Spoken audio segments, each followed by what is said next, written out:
नमस्कार, आप देख रहे हैं आर्यन न्यूज। मैं हूं आपके साथ पल्लवी सिंह। राजस्थान में 2 विधानसभा सीटों पर धरियाबाद और वल्लभनगर में मतदान 30 अक्टूबर को किया जाना है, लेकिन ये दोनों ही सीटें कांग्रेस पार्टी के लिए कितना जरूरी है, इसका अंदाजा इसी बात से लगाया जा सकता है कि राजस्थान के मुख्यमंत्री अशोक गहलोत खुद इन सीटों की कमान अपने हाथ में ले चुके हैं। यही कारण है कि मुख्यमंत्री अशोक गहलोत उपचुनाव के प्रचार का शंखनाद करने जा रहे हैं। अशोक गहलोत 7 अक्टूबर को धरियावद और 8 अक्टूबर को वल्लभनगर विधानसभा सीट पर चुनावी सभा करते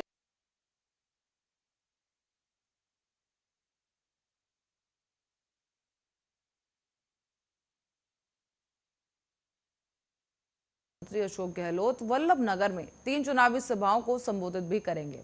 इस दौरान प्रदेश प्रभारी अजय माकन और गोविंद सिंह डोटासरा भी मुख्यमंत्री अशोक गहलोत के साथ मौजूद रहेंगे और पायलट को लेकर अभी सस्पेंस राजस्थान में दोनों विधानसभा सीटों पर हो रहे उपचुनाव में पहले यह तय हुआ था कि प्रभारी अजय माकन और प्रदेश अध्यक्ष गोविंद सिंह डोटासरा एक बार दोनों विधानसभा सीटों का दौरा करेंगे और संभावित नामों के पैनल तैयार किए जाएंगे, लेकिन अजय माकन की तबीयत खराब होने के चलते उस कार्यक्रम को स्थगित करना पड़ा है और अब मुख्यमंत्री के साथ ये दोनों नेता 7 अक्टूबर और 8 अक्टूबर को दोनों विधानसभा सीटों पर प्रचार करते हुए नजर आएंगे।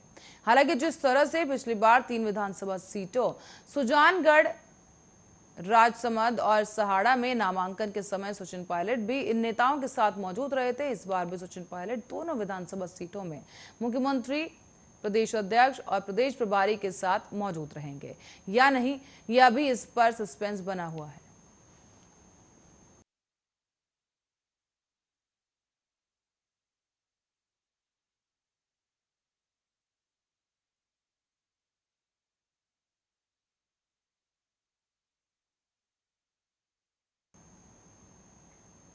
और उत्तर प्रदेश के लखीमपुर हिंसा मामले में राजनीति गर्मा चुकी है। विपक्षी दलों ने प्रदेश की योगी सरकार पर हमला बोलना शुरू कर दिया है, तो वहीं कांग्रेस महासचिव प्रियंका गांधी देर रात पीड़ित किसानों से मिलने के लिए लखीमपुर खीरी रवाना हुई, लेकिन यूपी पुलिस ने उन्हें सीतापुर के हर गांव में हिरासत में ले लिया। इस पर सीएम अशोक गहलोत ने ट्वीट कर भाजपा को आड़े हाथों लिया। बताते चले कि सीएम अशोक गहलोत ने ट्वीट कर कहा है कि एआईसीसी महासचिव प्रियंका गांधी और अन्य नेताओं को उत्तर प्रदेश पुलिस की ओर से हिरासत में लिए जाने की मैं कड़े शब्दों में निंदा करता हूं। वो प्रमुख विपक्षी नेता हैं और लखीमपुर खीरी जिले में कल जो भी कुछ हुआ है और किसान जो मारे गए हैं उनके परिवारों से वो मिलने जा रही थी। विपक्षी नेताओं को गैर कानूनी तरीके से रोका जाना लोकतांत्रिक मानदंडों के खिलाफ है।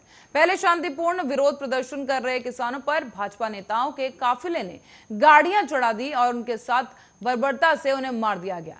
फिर विपक्षी नेताओं को वहां जाने से रोका जा रहा है, जो बिल्कुल गलत है। उन्होंने ये भी लिखा कि प्रियंका गांधी उन परिवारों के साथ खड़े होने के लिए जा रही थी जिन्होंने अपने प्रियजनों को कल एक हिंसा में खो दिया।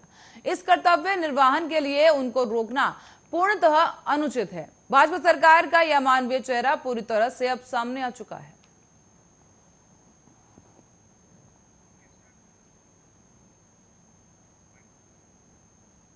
अब प्रदेश में एक बार फिर से बयानबाजी का दौर शुरू हो गया है। मुख्यमंत्री अशोक गहलोत की तरफ से फिर से एक बार सरकार बनाने के बयान के बाद भाजपा प्रदेश अध्यक्ष सतीश पुनिया ने कहा है कि इस बार सरकार बचाना तो दूर, टेम्पो लायक विधायक भी कांग्रेस के नहीं आएंगे। पुनिया के इस बयान पर सिरोही से निर्दलीय विधायक संयम लोहड़ा ने भाजपा पर निशाना साधा है।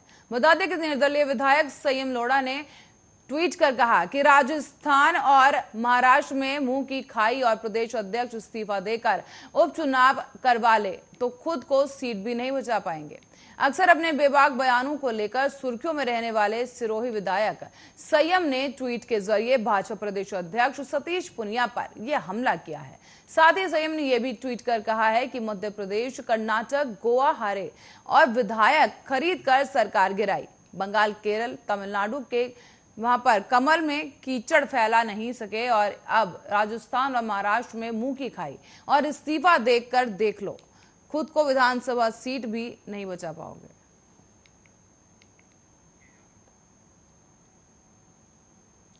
धरियावद और वल्लभनगर उपचुनाव के रण में राजनीतिक दलों में सियासत नूरा कुश्ती तेज हो गई है। आदिवासी क्षेत्र और धरियावद सीट पर बीजेपी के सामने कांग्रेस के साथ साथ अब भारतीय ट्राइबल पार्टी भी एक बड़ी चुनौती है। लेकिन धरियावद सीट पर भाजपा के चुनाव प्रभारी राजेंद्र राठौड़ का दावा है कि उपचुनाव में बीजेपी का कोई अस्तित्व नजर नहीं आएगा। राठौर ये भी कहते हैं कि मिनी बस की सवारी वाला गहलोत सरकार अगले चुनाव में ऑटो रिक्शा लायक की भी सवारी लायक नहीं बचेगा। प्रतिपक्ष के उपनेता राजेंद्र राठौर ने दोनों सीटों पर होने वाले मौजूदा उपचुनाव में भाजपा का कमल खिलाने का दावा किया है। साथ ही मुख्यमंत्री अशोक गहलोत के अगले 10-15 साल तक कहीं नहीं जाने और अगली बार फिर से कांग्रेस की सरकार आने के बयान पर भी तीखा कटाक्ष किया। राजेंद्र राठौर ने धरियावद सीट पर भारतीय ट्राइबल पार्टी की चुनौती से जुड़ा हुआ एक सवाल पूछा गया तो उन्होंने कहा कि बीजेपी ने केवल जातीय उन्माद और उसके आधार पर कुछ सीटें जीतने का काम किया था, लेकिन अब धीरे धीरे आदिवासियों को ये बात समझ में आने लगी है कि ये पार्टी सिर्फ अपने राजनीतिक स्वार्थ की पूर्ति के लिए आदिवासियों और भील जाति का इस्तेमाल कर रही है। राठौड़ ने यह भी कहा कि अब बीजेपी का पहले वाला तीखापन नहीं रहा और निश्चित तौर पर इस उपचुनाव में बीजेपी का कोई अस्तित्व नहीं नजर आएगा।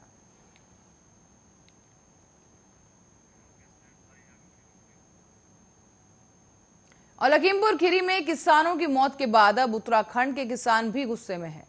उधम सिंह नगर जिले के काशीपुर में किसानों ने कड़ी चुनौती दी है और साथ ही चेतावनी देते हुए कहा गया कि काशीपुर में मुख्यमंत्री पुष्कर सिंह धामी की आगामी रैली नहीं होने देंगे। मुख्यमंत्री की मंगलवार को काशीपुर में प्रस्तावित जनसभा का किसानों ने कड़ा विरोध किया है।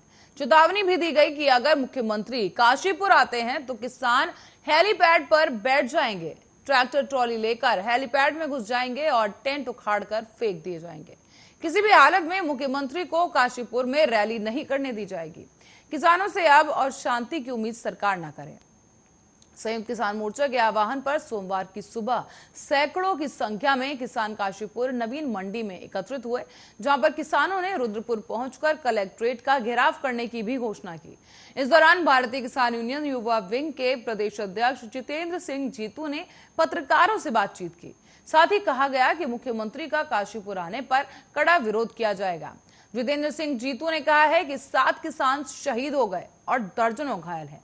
ऐसे में ये अपनी रैलियां करेंगे, इनको बिल्कुल रैली नहीं करने दी जाएगी, टेंट उखाड़कर फेंक दिया जाएगा। और उन्होंने ये भी कहा कि उधम सिंह नगर में ऐसी स्थिति बनने से प्रशासन रोके, अभी से मुख्यमंत्री की रैली को कैंसिल करवा लिया जाए, वरना किसानों से बुरा कोई नहीं होगा।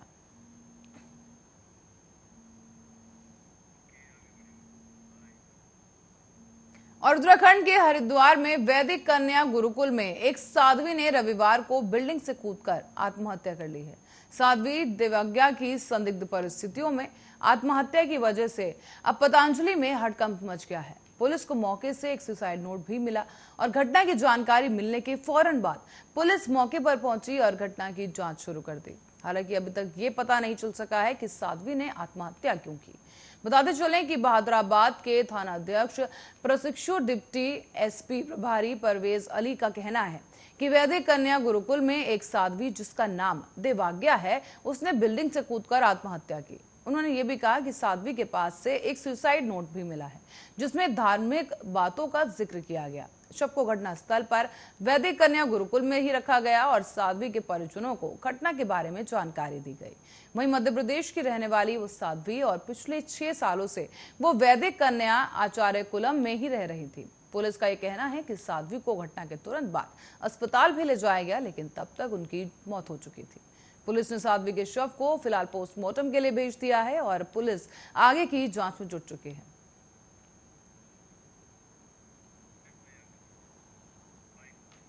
और देहरादून जिले में हरिपुर कला में गीता कुटीर घाट पर स्नान के लिए आई एक युवती और 2 महिलाएं गंगा की तेज धारा में बह गई।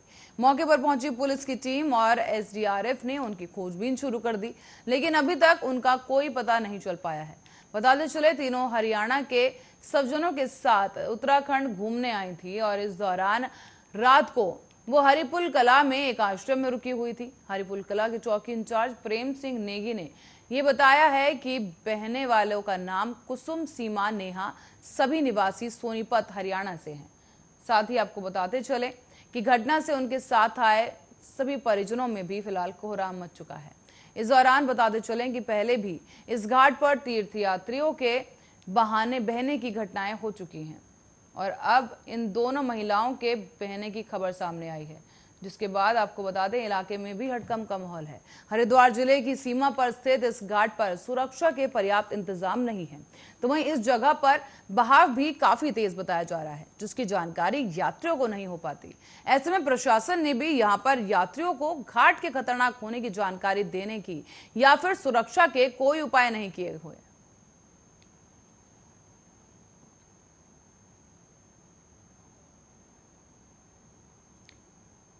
और सीमित तीर्थयात्रियों की संख्या और ई पास के विरोध में शनिवार को बद्रीनाथ बाजार बंद रहा। ऐसे व्यापारियों, पांडा पुरोहितों ने धाम में सरकार के खिलाफ प्रदर्शन करते हुए नारेबाजी की। इस दौरान बद्रीनाथ बाजार में शनिवार को सभी दुकानें बंद रहने से सन्नाटा पसरा रहा। साथ ही यात्रियों को दिक्कतों का सामना भी करना पड़ा। यात्री चाय पानी के साथ खाने को लेकर परेशान रहे। वहीं कारोबारियों ने गुप्तकाशी और कुंड में प्रदर्शन कर धरना दिया है। 3 घंटे तक चले इस प्रदर्शन के कारण हाईवे पर जाम लगा रहा। साथ ही बद्रीश संघर्ष समिति की ओर से शनिवार को बद्रीपुरी बंद रखने का आह्वान किया गया था, जिसमें बद्रीनाथ बाजार सहित आसपास के व्यापारी और पंडित पुरोहित शामिल हुए थे। इस दौरान बद्रीनाथ के सभी लोगों ने एकत्रित होकर सरकार के खिलाफ प्रदर्शन किया है।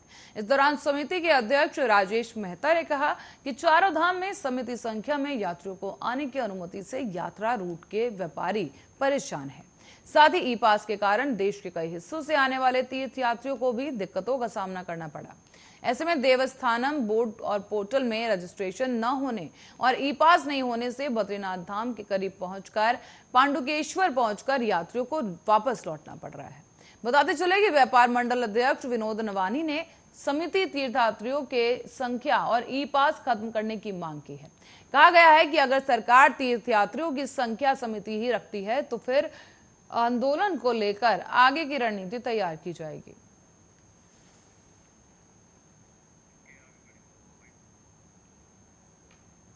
उत्तराखंड में चारधाम यात्रा रविवार को भी जारी रही। रुद्रप्रयाग जिले में हल्के बादल छाए रहे और इस दौरान केदारनाथ में यात्रा सुचारू है।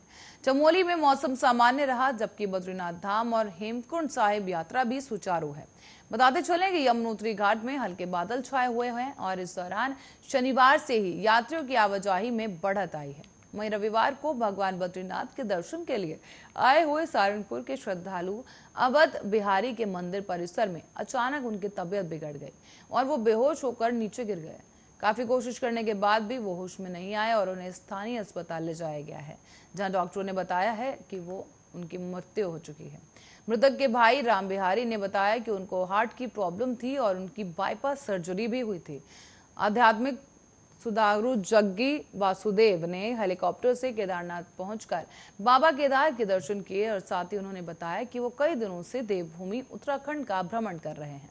उन्होंने केदारनाथ से देश की सुख समृद्धि और इसकी कामना करते हुए श्रद्धालुओं से उत्तराखंड चारधाम यात्रा पर आने का आह्वान भी किया है। गौरतलब है कि जग्गी वासुदेव 3 दिन से पूर्व ऋषिकेश से मोटरसाइकिल से केदारनाथ बद्रीनाथ धाम की यात्रा के लिए निकले थे और गुप्तकाशी से वो हेलीकॉप्टर से धाम पहुंचे।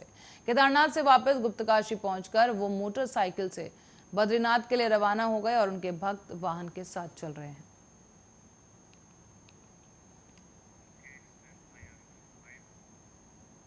और उत्तराखंड की राजधानी देहरादून में सोमवार सुबह की शुरुआत धूप के साथ हुई है, लेकिन दिन चढ़ते चढ़ते बादलों ने भी डेरा डाल दिया। तो वहीं अब मलबा और बोल्डर आने की वजह से गंगोत्री हाईवे यातायात के लिए बाधित हो गया है। अन्य चारधाम यात्रा मार्गों पर यातायात सुचारू रूप से चालू है और उत्तरकाशी के बड़कोट में यमुनोत्री धाम समेत यमुना घाटी में सोमवार को मौसम साफ बना हुआ है। यमुना घाटी में जगह जगह ठहरे हुए यात्री यमुनोत्री धाम के लिए रवाना हो रहे हैं। ऋषिकेश गंगोत्री हाईवे कड़ियाल डाबरी के समीप सुबह को यातायात के लिए बाधित चल रहा है। ऐसे में कांडीखाल डाबरी में भूस्खलन होने से पहाड़ से भरे मलबा और बोल्डर हाईवे पर आ गिरा है। सड़क के दोनों तरफ वाहनों की लंबी कतार लगी है और अपराह्न 1 बजे तक हाईवे खुलने की उम्मीद बताई जा रही थी। बताया जा रहा था कि मध्य रात्रि को हाईवे बाधित हो गया था।